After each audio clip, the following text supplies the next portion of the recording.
Warframe is a wake-up call. This is by Legendary Drops. Highly requested video here. Let's see what my boy has to say. I love this guy's videos. By the way, I'll link you guys the video after after it's over with. All right, let's get into it here. Warframe is a wake-up call.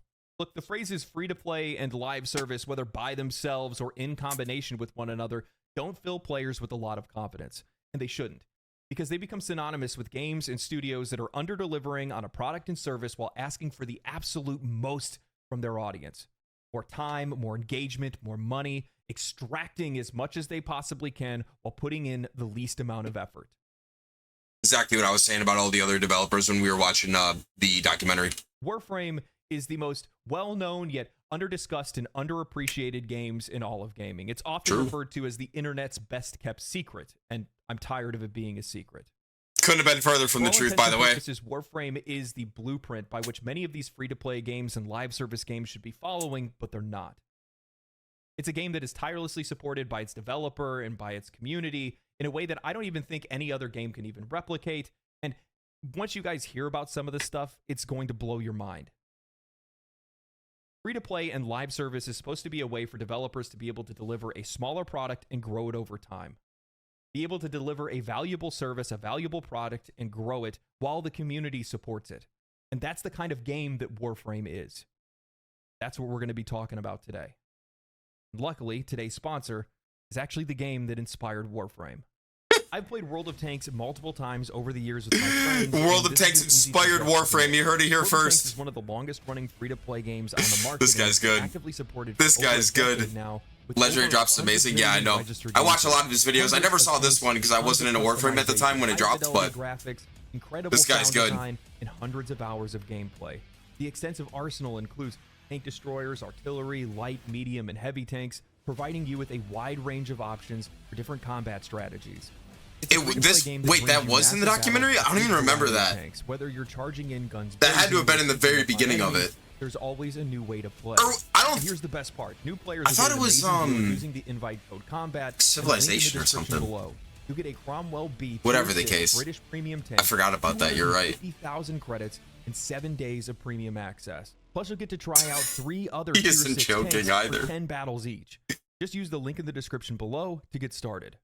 So what is Warframe? It's a looter shooter, live service MMO with a third-person perspective. You play as a Warframe. What is Warframe? Yes. You're dashing through levels, taking down enemies, farming up materials, currency, and other items so that you can continue to build more weapons and more Warframes to use. Warframes vary in their looks and abilities. Some of them play like a ninja, others like a battering ram, or even a wizard. There's even a frame that lets you create your own music so that you can buff other players. You have pets, ships, clans, PvP, personal housing, boss fights, a roguelike, a fighting game, open worlds, and more. It is consistent. You guys just hear what he just said? You guys hear all that shit that he just said? That is insane to me. All free, by the way. Completely free. Like, not a single dollar required. All that shit.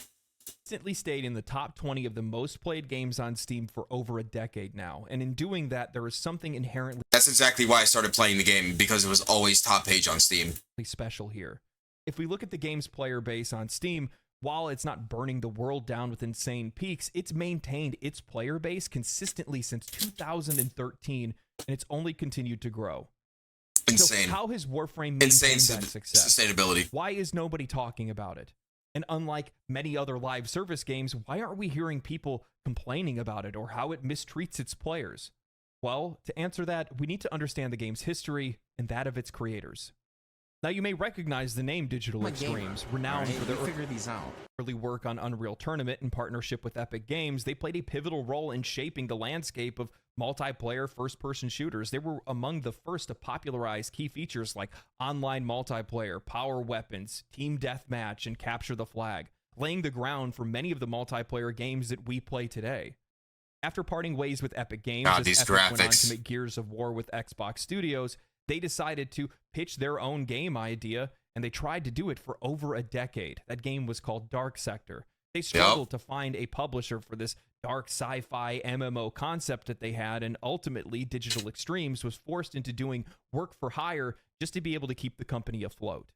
The decision to take on work-for-hire projects, while necessary for financial stability, came with its own difficulties. The studio faced a cycle of hiring employees for specific projects and then laying them off once that project concluded. This practice is commonplace for work-for-hire studios. However, it disrupted the lives of their employees and their families, a situation that the studio founder has regretted since then. He believed that The no clip doc. The no clip.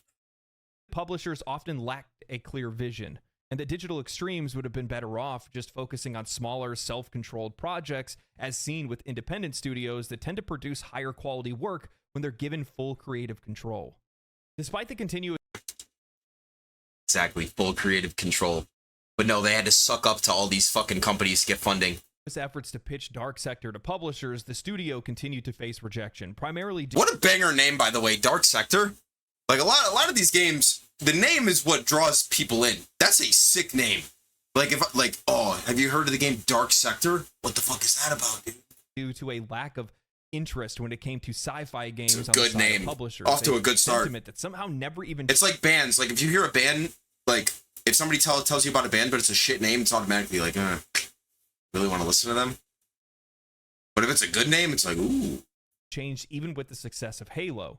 In a desperate move, Digital Extremes caved to a publisher's demands, shifting Dark Sector from a sci-fi MMO to a game that emulated the success of Resident Evil 4 at the time. This change involved transforming the protagonist from a space ninja to a CIA operative named Hayden Tenno, which strayed very far from the original concept. The new version of Makes me sick. Dark Sector struggled to be able to find an audience. However, it eventually did and gained respectable reviews as well. After the release of Dark Sector, the industry started to trend away from AA releases to AAA games, and this made for more issues at Digital Extremes. The studio, which had previously worked on BioShock's multiplayer and The Darkness 2, found itself struggling to find any contracts as they began to dry up and publishers wanted to start making games in-house. Observing the success of free-to-play games like World of Tanks in 2010, Digital Extremes saw an opportunity in an emerging market. They didn't see free-to-play as a way to be able to milk players. I completely forgot they said this in the documentary. It literally was inspired by World of Tanks. And this guy had a sponsor for it. Shout out Legendary Drops. Recognized and saw the potential to be able to create something smaller and grow over time rather than trying to pursue a traditional release. Facing imminent financial collapse with only 12 months of funds remaining, Digital Extremes decided to pursue a long-held vision for what used to be Dark Sector, and then was now codenamed Lotus. Within 2 months, they developed a working demo featuring spaceship raids and procedurally generated loot and layouts with an emphasis on co-op and PvE gameplay. It's still insane to me how they were able to do all of this within 12 months, by the way. Like, that is genuinely, like, how the fuck did they manage to even do that? I wonder what would happen if World of Tanks didn't happen. Unironically, huge butterfly effect there. Recognizing there was a gap in the market, they approached free-to-play publishers asking for support, but they were getting rejected yet again. Undeterred, Digital Extremes decided to self-fund the project with only 9 months of funds remaining, wanting to give it their all rather than simply just walk away. The development of the alpha version of the game saw significant involvement from Rebecca Ford, an intern who led the creation of their community team. This team was crucial in gathering and responding to player feedback, a strategy that helped shape the game's development and ultimately its success. Embracing the success of Kickstarter campaigns that were going on at the time, Digital Extremes introduced supporter packs to raise additional funds. This approach, while initially slow, proved ultimately effective and demonstrated that there was an audience for their game. Thus, Warframe was born, a game over a decade in the making, who had faith in itself. Scorned by an industry, nobody else wanted to make it except for them. Oh, that gets me hyped up. Fuck. And it's so good. Oh my god. It released into beta on Steam in 2013 to over 20,000 players and has only continued to grow since.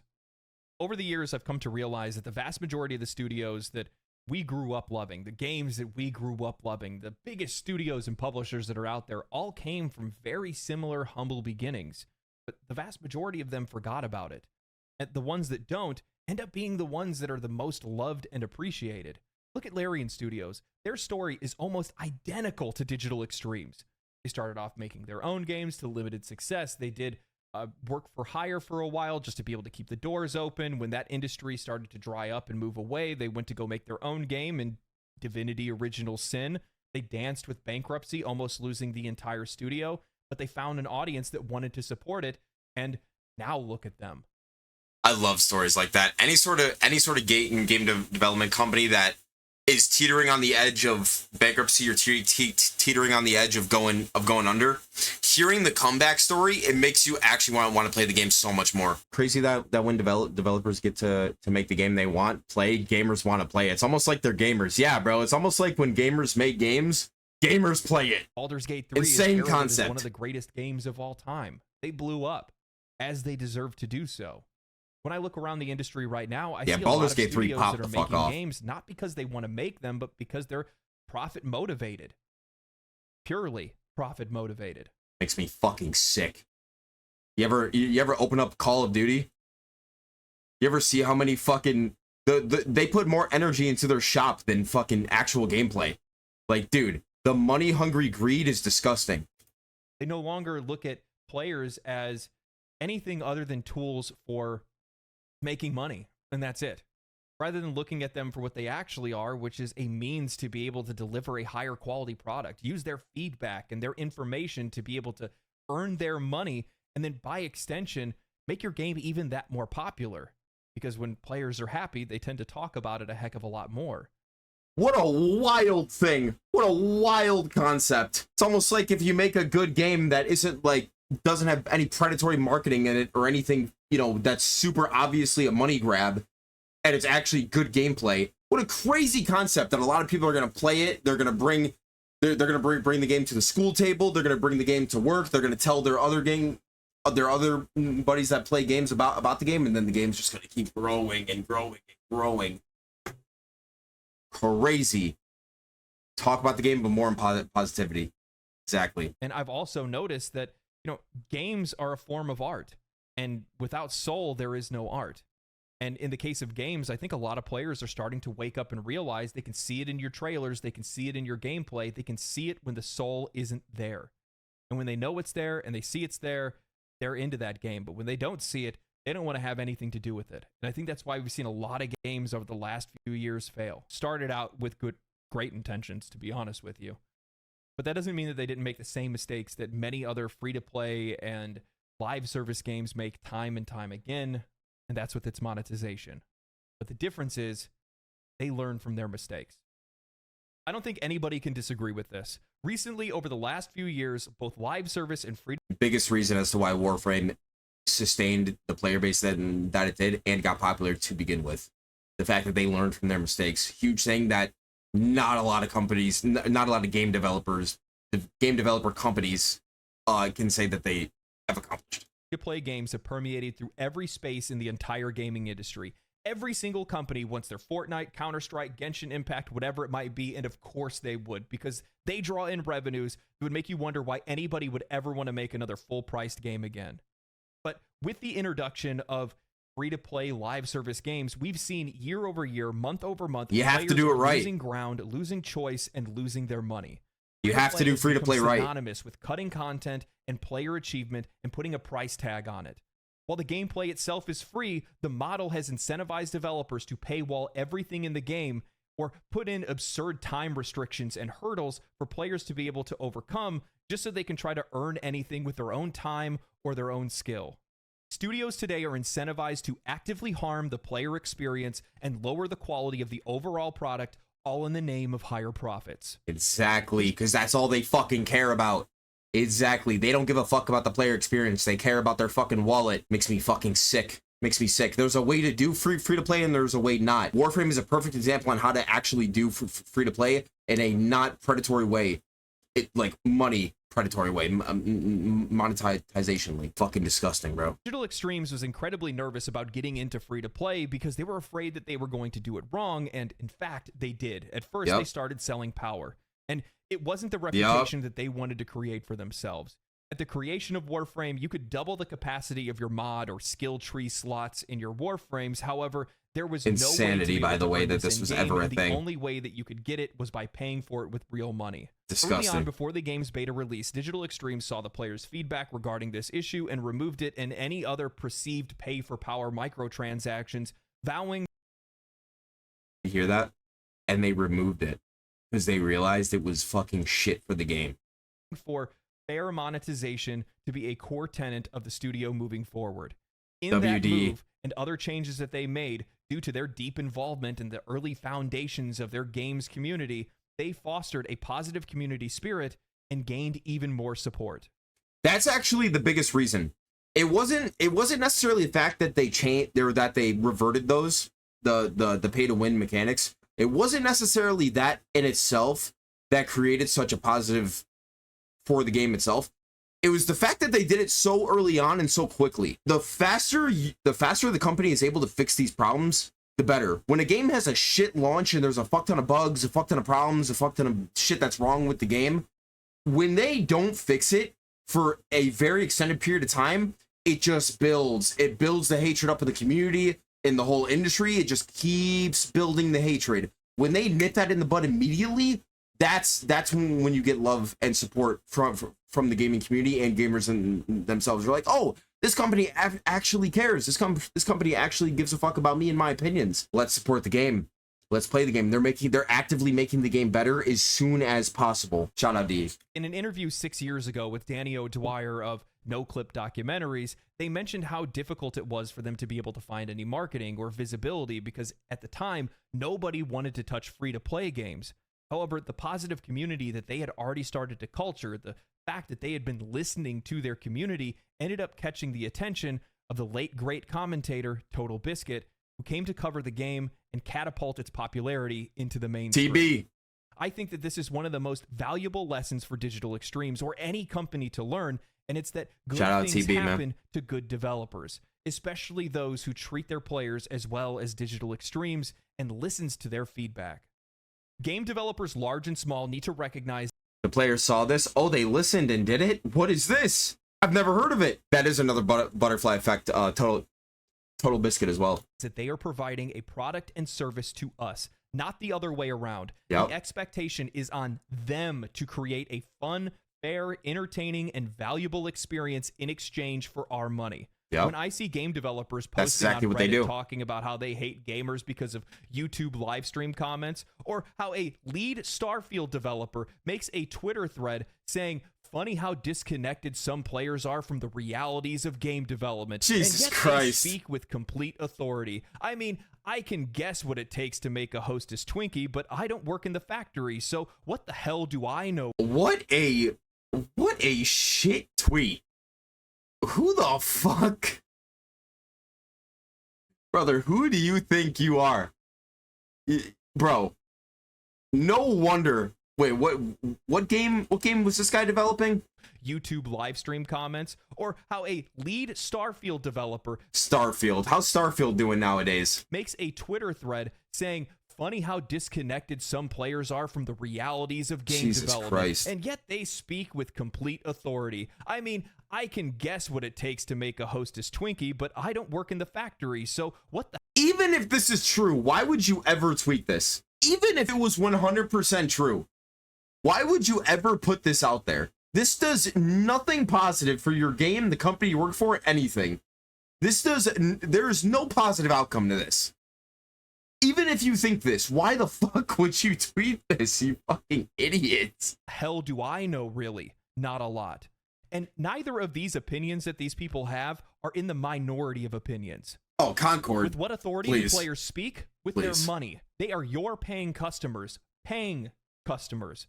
While players may Emphasis not know on exactly paying. how to voice their concerns, and oftentimes will do it in the wrong way, you still should be listening to them because they are telling you that something is wrong with your game. And They're your buyers. The people you're talking about are the reason you have a job. They're the people paying for your fucking salary. Show a little fucking respect.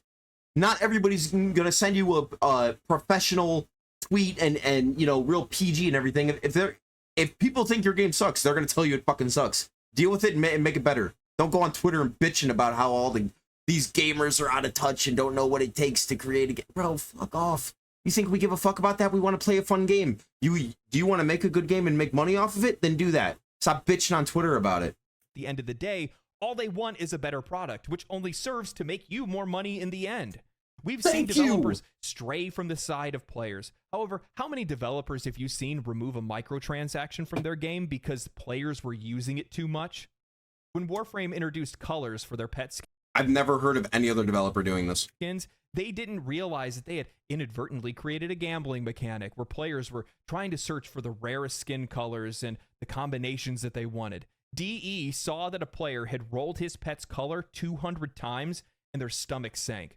Within a day and a half, they had removed the mechanic from the game and reworked it. No other game. I've never heard of any game profit off of a gambling mechanic in the game and then removing it because they were like, nah. Even though we got money from this guy, this is not, or from all these people, this is not good for the game. No other company would do that. They'll be like, oh, what do you mean? They'll go tell their shareholders they're making good money off of this. This is actually, we should add more of this into the game. As a matter of fact, we'll just make more money. Greedy sacks of shit in this gaming industry. Without the need for player feedback. The spirit of that can be found throughout the entire game. As of a recent update, now everything in the game, just about everything in the game, is earnable in-game with very few outliers. Warframe uses Platinum as its in-game premium currency, and it's fully tradable. Players can go out, farm valuable resources, mods, weapons, and Warframe blueprints, and then trade with other players without ever even spending a dime. You would think that this is trapped behind some type of end-game progression or something, right?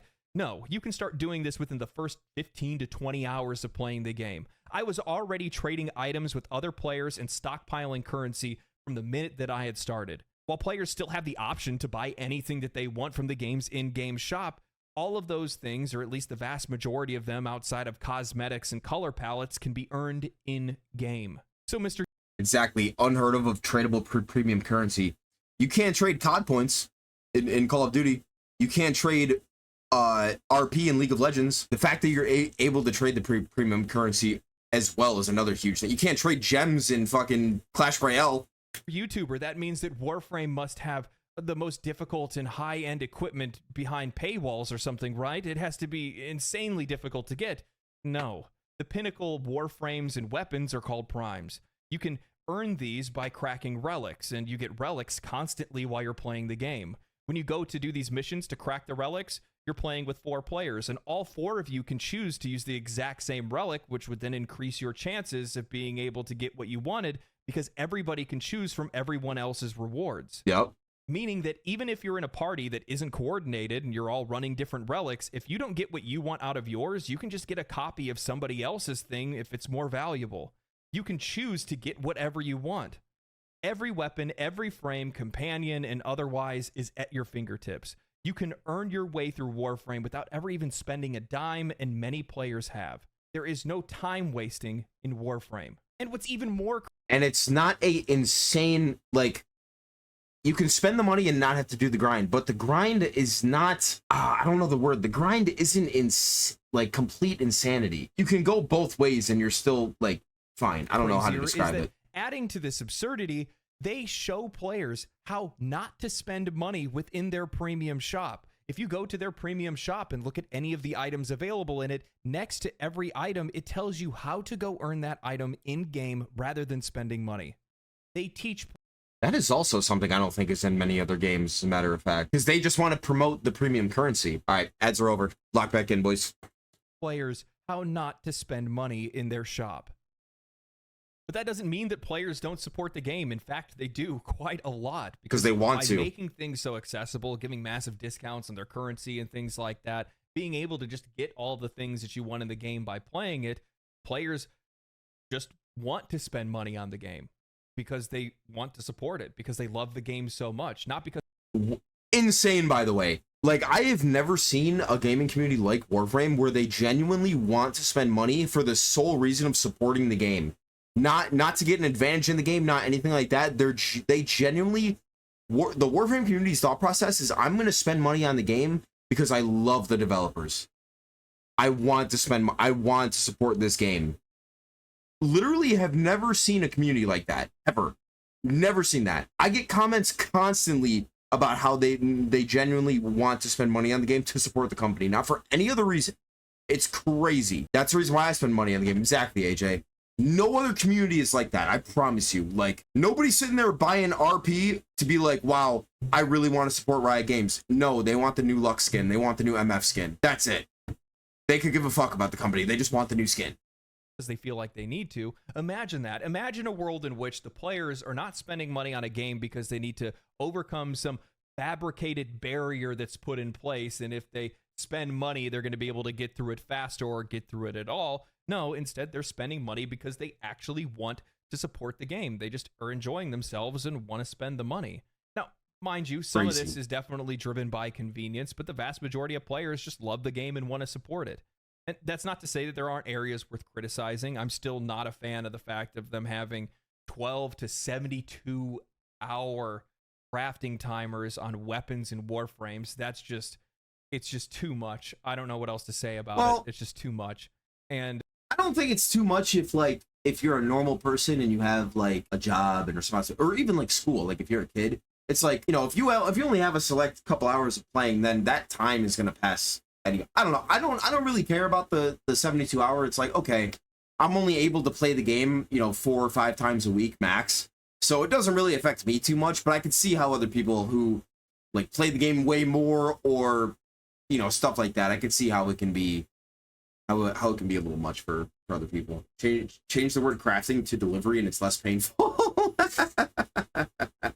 But that's the beauty. You can just spend the plat that you get from selling items. Yeah, true. also, there's a big limitation on the amount of weapon and warframe slots, inventory slots that are available early on for players. That's something that in general just needs to get fixed. But the thing is that the longer you play the game, the less those things become an issue because you have so many other Demonic, that is literally what he just said. It starts off as too much until you get going, and then you don't even notice it all. Exactly. I had fucking 20-something items completed. I didn't even realize it. things that you're working on, leveling up, playing as, farming for, while all these other things are building in the background that you really don't even notice it all that much.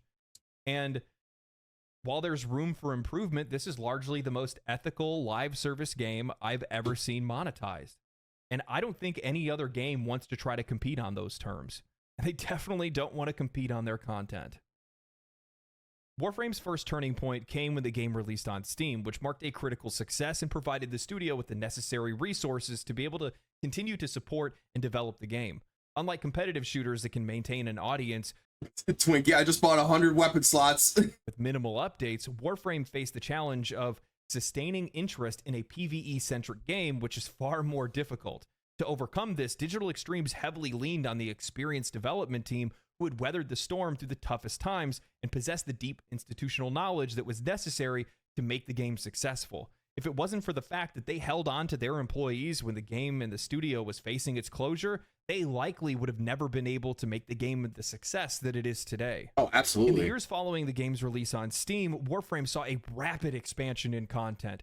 The studio introduced clans, player hubs, a plethora of new weapons and warframes, and diverse gameplay elements like open world areas, vehicles, and space combat. But the most significant shift in the game's identity came with the release of The Second Dream, a cinematic quest that redefined Oh my god, The Second Dream. Fuck. To be able to experience that again.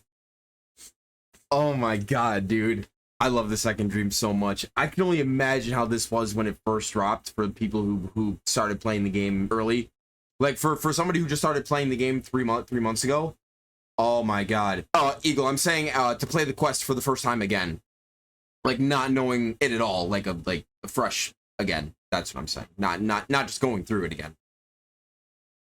That was the moment I started wanting lore. That's the moment when I realized how deep the lore gets.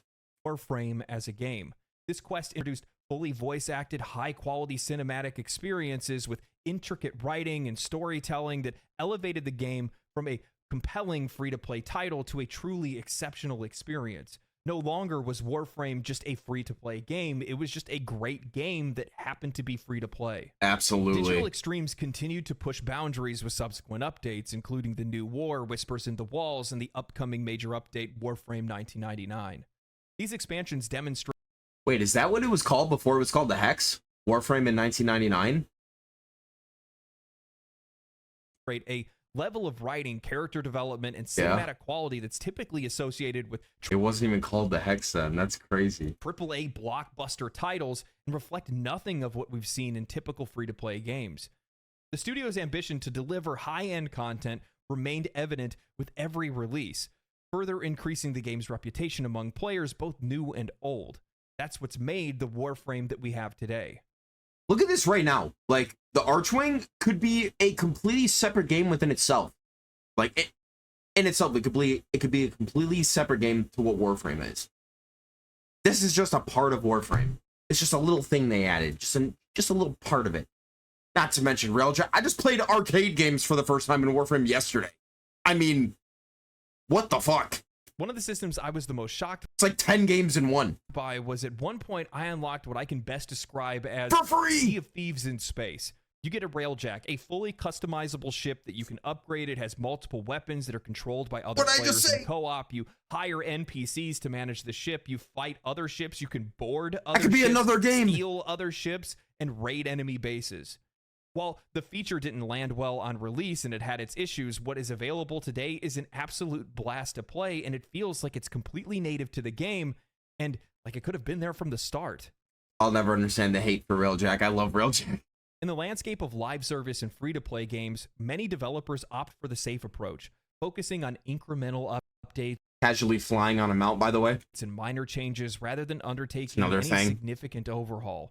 This safe strategy often results in steady, gradual improvements, but most major additions and transformative changes end up being locked behind paid expansions, premium content, and microtransactions.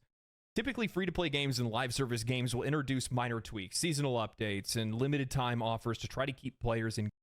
Wait a minute. I just realized the expansions are free. The expansions are free in Warframe. Bro, no other MMO looter shooter is doing that. Bro, even when Destiny went free to play, all the expansions were behind a paywall. In WoW, you have to pay a monthly subscription, and the expansions are behind a paywall. Oh, no. Dude, how the fuck? Plus a free battle pass. How can other game developers even come close?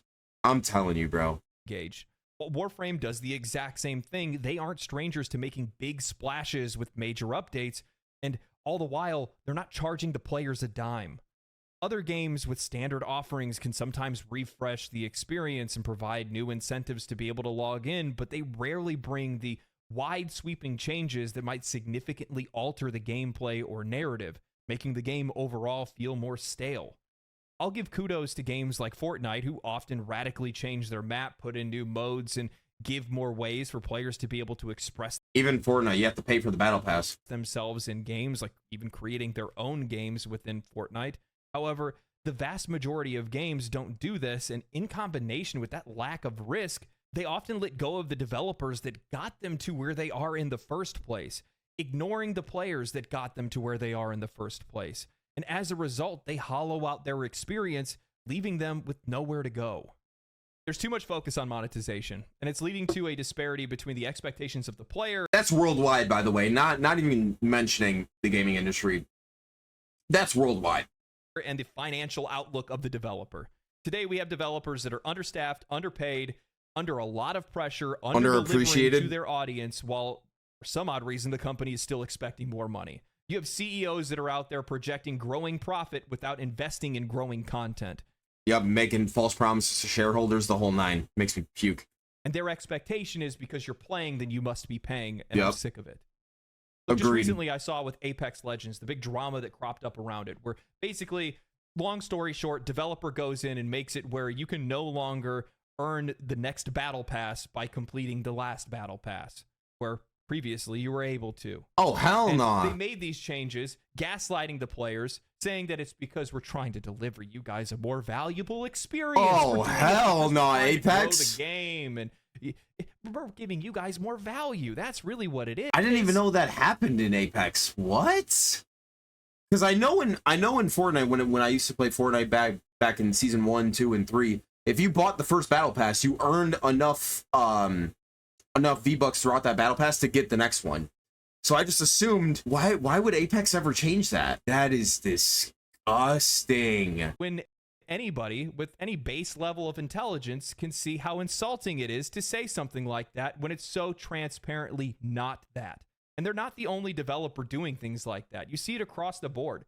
So many developers that are making minor changes to their game, but all of their focus is on their monetization. How else they can shift and move things around to make it where they can make. That's exactly like when like if you go to buy a skin in a certain game but you have to use their currency, they'll make whatever item they're trying to get you to buy in the game, they'll make it a certain amount of that in-game currency, right? Like it'll be like I don't know, like 1300 of this currency you need to buy X. But they'll, in the packs that you're able to buy, like the 5, 10, 15, 20 $20 packs, if the item costs 1300, they'll make the $10 one be 1200, and then they'll make the $20 version 2000. There'll be a huge disparity, so you need to buy the more expensive pack in order to get that item. More money, and you get less out Disgusting. of playing the game. And in that, the only A lot of games do stuff like that. thing that you're Or there'll be a bonus, exactly. serving to do is make an audience that isn't loyal to you, that is just waiting, frothing at the mouth at the chance to be able to jump onto the next game and get as far away from you as they possibly can. Sure, they're playing your game right now. Sure, it's popular right now, but that's because they don't really have another option, and there's nothing else right now that's that hot. So once there is something that hot that comes out, you're done. That's it. Players are a valuable resource, and you need to value them. They're the only resource. Without the player base, you don't have a studio. Provide you with everything that you need to be successful, both creatively and financially. And if you use them the appropriate way, you can be huge, you can be massive. And while that's not the truth for every single game, because every single game is different, they have a different audience, they have a different use case, not everybody plays the same kind of games. When you value them, they keep you afloat. They help you grow. And in the case of right? Digital Extremes and Warframe, I don't think that there's another developer that's out there that appreciates their audience the same way or does the same things that Digital Extremes does with their audience. There isn't. There is no other gaming company that even comes close. For baby Larian Studios, why did you guys have to go and create a community YouTube channel? And even more so, why am I not in it? I get it, like Duality and Co-Carnage are really cool, but like I made a lot of videos on Baldur's Gate. Come on, man. You look so Initially, sad. I had wondered how Warframe was able to hold on to such a consistent Wow, that frame looks fucking dope. W fashion. player base for so long.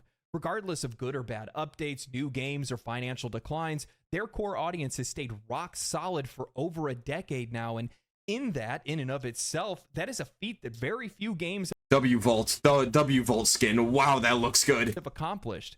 It wasn't until I started streaming my experience over on Twitch, playing the game for the very first time, that I was exposed to the game's community, and in that, I noticed how positive they are. An eerily similar experience I had with Final Fantasy XIV, but altogether Fuck this boss, by the way. completely different. Many players have been playing the game since alpha. They've unlocked everything in the game, effectively beaten the game, logging thousands of hours. However, they are still logging in regularly, even daily. They are Soloing this boss, one of the most annoying experiences. It took me so long.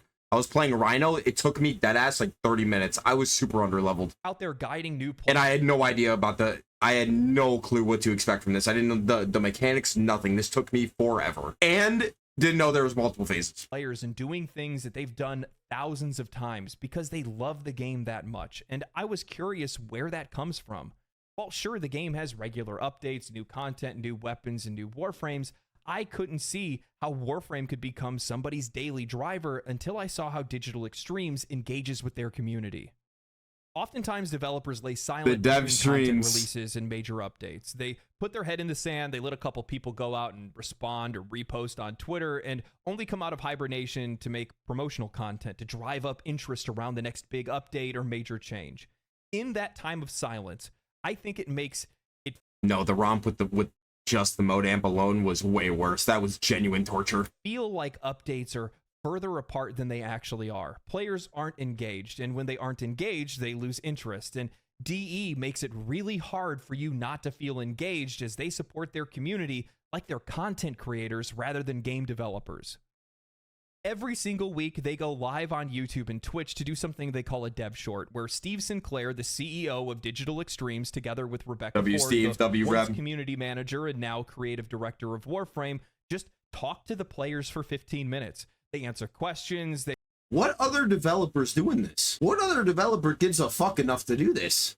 Somebody tell me. None. Exactly. Dude, how is DE the only company that's thought about doing this? That's insane to me. They tell them about things that they're working on. They joke around. They do this every week. What other game studios give that kind of transparency to the players? What other game companies are that grounded to make sure that their CEO of all people is constantly in contact with the players? I don't know any other one. And that's not all they do. Every Wednesday and Thursday, they host Prime Time over on Twitch, and each of them have their own separate streams for English and Spanish, where the developers and community managers come out to play the game with the players. Have you ever heard of anything more absurd than that? Developers actually playing their game and playing their game with players, with an audience? No, because 99% of game devs or the development companies are gamers. They're not gamers, bro. They punch a clock. They don't fucking care about it. They're there for a paycheck. They don't give a fuck about who plays the game. It's up to 250,000 viewers, giving away skins, Twitch drops, different items, premium currencies. They tell stories, they play trivia games with chat, and they show off different community art submissions. They are the Steel Path. I need to get that community than I think any developer ever has been, and the fruits of their labor shine so brightly. It shines in how positive their community is, how engaged they are, how well the game is developed and supported, how solid the monetization is, how sustainable the game is, all of it. The risks with the games like they have, and even with future games in development like Soulframe. The players know that they're I need to play Soulframe. They know that the developer is trying to achieve something. It looks so good. They can tell that they truly love I need to play Soulframe. They can clearly see that these developers love their game, and it shows. Digital Extremes recognizes what many developers have slowly started to drift away from, that players are a part of your game, and without them, your game wouldn't be what it is. And in fact, for Warframe, that's literally true. In the early days of Warframe, movement is exactly what you would have expected the game to be, just a over-the-shoulder third-person shooter. It had sliding and running, but overall the movement was slow.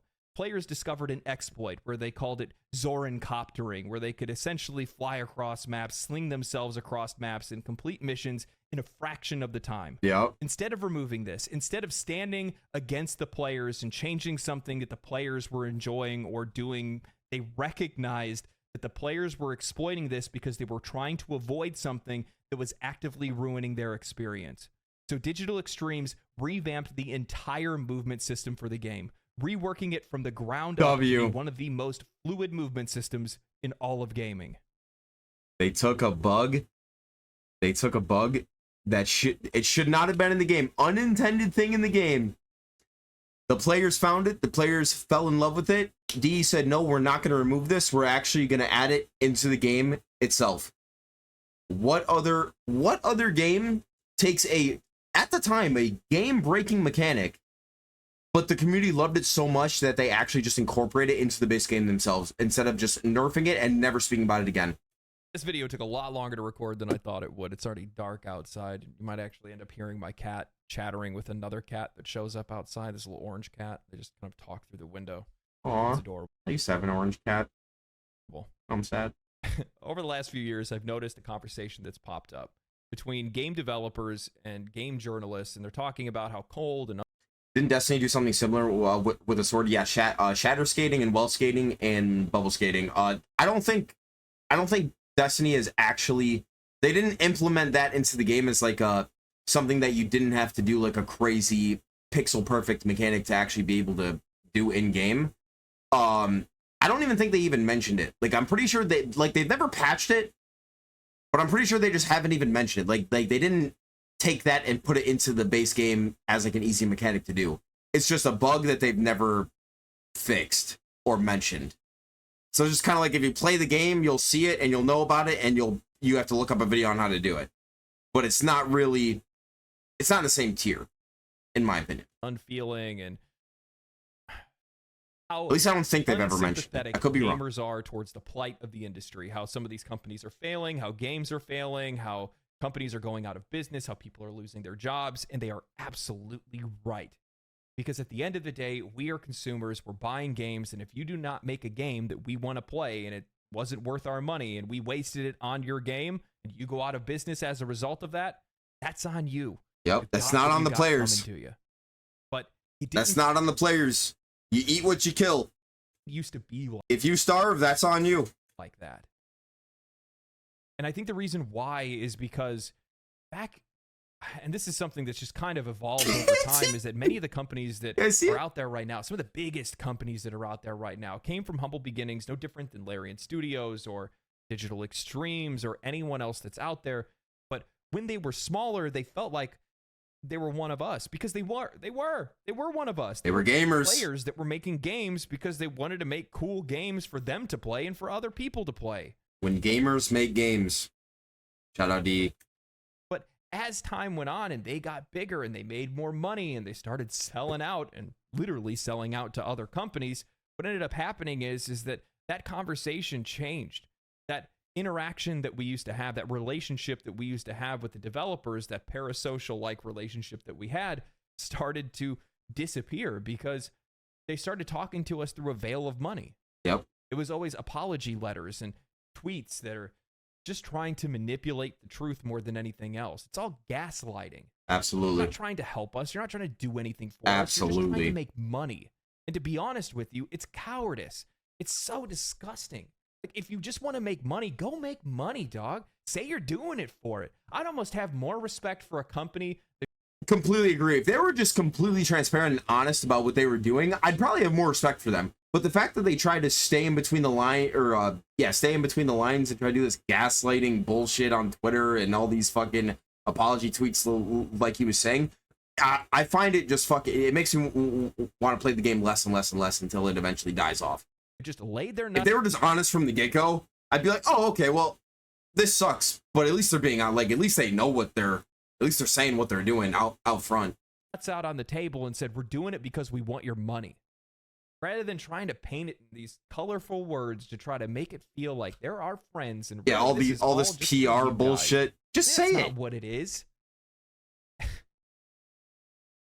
Just say I it, think bro. Who there's gives a lot fuck? to learn from a company like Digital Extremes, especially A in the lot way to that they learn. stay connected with their audience.